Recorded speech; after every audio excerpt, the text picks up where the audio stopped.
अगर आपने एक एयर कंप्रेसर खरीदा तो घर लेके आने के बाद कुछ टाइम चलने के बाद वो एयर कंप्रेसर में कुछ प्रॉब्लम आ गया, तो आप दुकानदार को वो एयर कंप्रेसर आप रिप्लेस करने के लिए बोला या उसको ठीक करने के लिए बोला, तो वो दुकानदार वो फ्री ऑफ कॉस्ट उसको ये नहीं करेगा बताया, क्योंकि दुकानदार जो आपको ये मटेरियल दिया था उस टाइम आपको ये चेक करके दिया था और ये सही था। लेकिन ये जान के आपको अच्छा नहीं लगेगा, क्योंकि आपने बड़ी उम्मीद के साथ एक नया एयर कंप्रेसर खरीदा और वो एयर कंप्रेसर बहुत जल्दी खराब हो गया।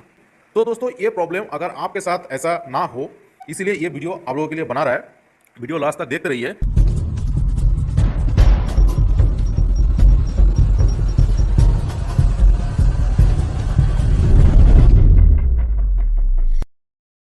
और आज बात करेंगे सिर्फ और सिर्फ एक एयर कंप्रेसर के बारे में, जो एयर कंप्रेसर में अक्सर ऐसा प्रॉब्लम होता रहता है और ये प्रॉब्लम का जो सॉल्यूशन है, एग्जैक्ट प्रॉब्लम कहाँ है, ये पता चलना मुश्किल हो जाता है, क्योंकि ये जो प्रॉब्लम है बहुत छोटा सा प्रॉब्लम है। अगर वो प्रॉब्लम ढूंढ निकाला तो देखिएगा बहुत ही छोटा सा प्रॉब्लम है, लेकिन इस छोटा सा प्रॉब्लम के लिए दुकानदार कस्टमर के बीच जो अच्छा खासा रिलेशन बनता है वो रिलेशन खराब हो जाता है। तो दोस्तों आज जो एयर कंप्रेसर के बारे में बात करेंगे, ये है एक पोर्टेबल एयर कंप्रेसर, 50 लीटर का एयर कंप्रेसर है ये। और ये एयर कंप्रेसर का क्वालिटी बहुत तरह का होता है, लेकिन फिर भी अगर आप कोई भी क्वालिटी परचेस करिएगा और परचेस करने के बाद तुरंत 5-10 मिनट चलने के बाद वो खराब हो जाए, तो ऐसा चीज़ तो ये नहीं है। तो एक्चुअली तो ये खराब 5-10 मिनट में कभी भी खराब नहीं होता है, ठीक है। छोटा मोटा कोई प्रॉब्लम हुआ होगा, इसीलिए एक एयर कंप्रेसर में डिस्टर्ब आ जाता है। तो सबसे पहले बात करते हैं कि ये एयर कंप्रेसर का स्पेसिफिकेशन डिटेल्स, इसमें क्या क्या कर सकते हैं आप और ये स्पेशली किस काम में यूज़ होता है। देखिए ये 50 लीटर का एयर टैंक है और ये जो एयर कंप्रेसर है ये फुल्ली ऑटोमेटिक एयर कंप्रेसर है। मतलब जब आप इसमें टैंकी में एयर फुल हो जाएगा तो ये ऑटोमेटिक बंद हो जाएगा, फिर कम हो गया एयर तो ये ऑटोमेटिक चालू हो जाएगा। ये सिस्टम इसमें दिया गया है। अभी ये 50 लीटर एयर टैंकी में सबसे बढ़िया काम होता है पेंटिंग का काम। हम पेंटिंग का काम इसमें आप बहुत अच्छी तरीके से कर सकते हैं। इसके अलावा आप इसमें जैसे कि मान लीजिए मोटर व्हीकल में, 4 व्हीलर में भी हवा डाल सकते हैं। और ये 2.5 HP का एयर कंप्रेसर है, कॉम्पैक्ट में है और ये छोटा में है, पोर्टेबल में है। इसका जो नॉइज़ है, नॉइज़ भी उतना ज़्यादा नॉइज़ नहीं है, नॉइज़ कम ही है इसका। लेकिन इसमें सबसे ज़्यादा प्रॉब्लम जो आता है वही आज डिस्कस करेंगे ये वीडियो में। देखिए दोस्तों, मान लीजिए आप ये एयर कंप्रेसर परचेस किया दुकान से और ये टेस्ट करके आप घर ले गया। घर ले जाने के बाद मान लीजिए आप 10-15 मिनट चलाने के बाद, इसमें क्या होता है 10-15 मिनट चलाने के बाद ये एयर कंप्रेसर का ये जो ऑटोमेटिक स्विच है, ये स्विच काम नहीं करता है।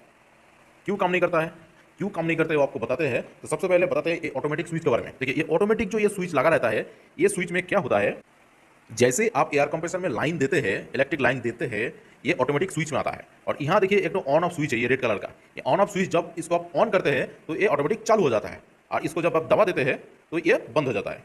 तो ये सिस्टम इसमें है। अभी मान लीजिए आपका ये चल रहा है, चलते चलते ये जब फुल हो जाता है फिर भी ये बंद नहीं होता है कभी कभार। और इसका जो ये रेड बटन है, ये स्विच है ऑन ऑफ स्विच, ये ऑन ऑफ स्विच भी काम नहीं करता है, ठीक है। आपको मेन स्विच से इसको बंद करना पड़ता है। जैसे ही मेन स्विच फिर आप ऑन करते हैं तो ये ऑटोमेटिक चालू हो जाता है। ये स्विच कोई काम ही नहीं करता है। तो ये प्रॉब्लम होता रहता है अक्सर। तो ये क्यों होता है, और ये प्रॉब्लम मतलब प्रॉब्लम तो बहुत छोटा सा है, लेकिन इसको समझ पाना मुश्किल है, ठीक है। तो आज आप लोगों को बता देते हैं ये प्रॉब्लम एक्चुअली क्यों होता है।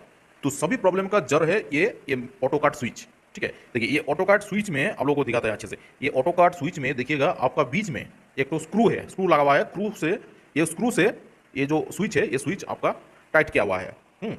तो ये देखिए ये जो एयर कंप्रेसर में, इसमें भी सेम वही प्रॉब्लम आया था। और ये कस्टमर घर ले गया था, हमारे यहाँ से परचेस करके घर ले गया था। घर ले जाने के बाद वही 10-15 मिनट चलाया, चलाने के बाद फिर उसके साथ भी ऐसा ही प्रॉब्लम हुआ है। तो वो वापस हमारे दुकान में ये लेके आया है। तो लेके आया है, लेकिन प्रॉब्लम तो ज़्यादा है नहीं। तो हम लोग क्या किया, इसको देखा और ये सॉल्व भी कर दिया। तो सोचा कि क्यों ना ये एक वीडियो बना के आप लोगों के साथ शेयर करें, ताकि आप लोगों को इसके बारे में जानकारी हो जाना चाहिए, ठीक है। तो देखिए ये जो स्क्रू है, ये स्क्रू क्या होता है, कभी कभी मान लीजिए ये मशीन जब चलता है तो चलते चलते ये स्क्रू लूज हो जाता है। ये स्क्रू जैसे लूज होता है तो इसका जो ये ऑटो कार्ड स्विच है, इसके अंदर एक स्प्रिंग दिया जाता है। वो स्प्रिंग क्या होता है, ये स्विच को ऊपर उठा देता है। जैसे ये ऊपर उठा देता है तो उसका जो ऑटो कार्ड है, वो ऑटो कार्ड काम ही नहीं करता, बंद हो जाता है। मतलब ऑटो कार्ड का कोई काम ही नहीं होता। ये जो रेड बटन का स्विच है, ये भी कोई काम नहीं करता है। तो ये कंटिन्यू चलता रहता है। जब आप मेन स्विच से ऑफ करिएगा तभी ये ऑफ होता है, नहीं तो ऑन करिएगा तो ये चलता रहता है ऑटोमेटिक। ये बंद नहीं होता और रेड स्विच भी ये काम नहीं करता है। प्रॉब्लम बस इतना ही है, लेकिन उसको समझना है। ये सभी को समझ में नहीं आता है दोस्तों, ठीक है। तो ये आप लोगों को बता दिया। तो ये जो स्क्रू है, ये स्क्रू फुल्ली टाइट नहीं रहता है, कभी कभी ये ढीला हो जाता है। तो क्या करना पड़ेगा आपको, जैसे मान लीजिए ये ऑटो कार्ड काम नहीं करेगा, नया मशीन का बात कर रहे हैं हम, ठीक है, नया में। तो पहले सबसे पहले आप ये वाला स्क्रू चेक करिए कि ये स्क्रू टाइट है या लूज है। अगर लूज है तो उसको टाइट कर दीजिए आप। अब जैसे आप उसको टाइट कर दीजिएगा तो देखिएगा आपका ये ऑटो कार्ड स्विच काम कर रहा है। तो ये प्रॉब्लम था, तो ये एयर कंप्रेसर में यही प्रॉब्लम था और ये प्रॉब्लम का सॉल्यूशन हम लोग कर दिया।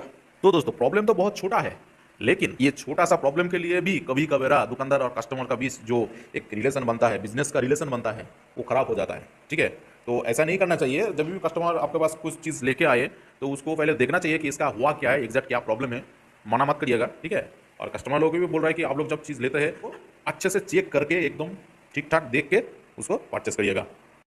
तो दोस्तों आज का वीडियो इतना ही है। वीडियो अगर अच्छा लगे तो एक लाइक कर दीजिएगा, और हमारे चैनल में अगर आप पहली बार है तो चैनल को सब्सक्राइब करके बेल आइकन को प्रेस कर दीजिएगा, क्योंकि अगर आपको मशीनरीज इंजीनियरिंग से रिलेटेड हर तरह का वीडियो, हर तरह का जानकारी अगर आपको चाहिए तो हमारा ये चैनल को आपको सब्सक्राइब करना ही पड़ेगा। क्योंकि हम लोग जो है सिर्फ दिखाते नहीं है, सिर्फ बताते नहीं है, प्रैक्टिकली उसको टेस्ट करके भी दिखाते हैं आप लोगों के साथ।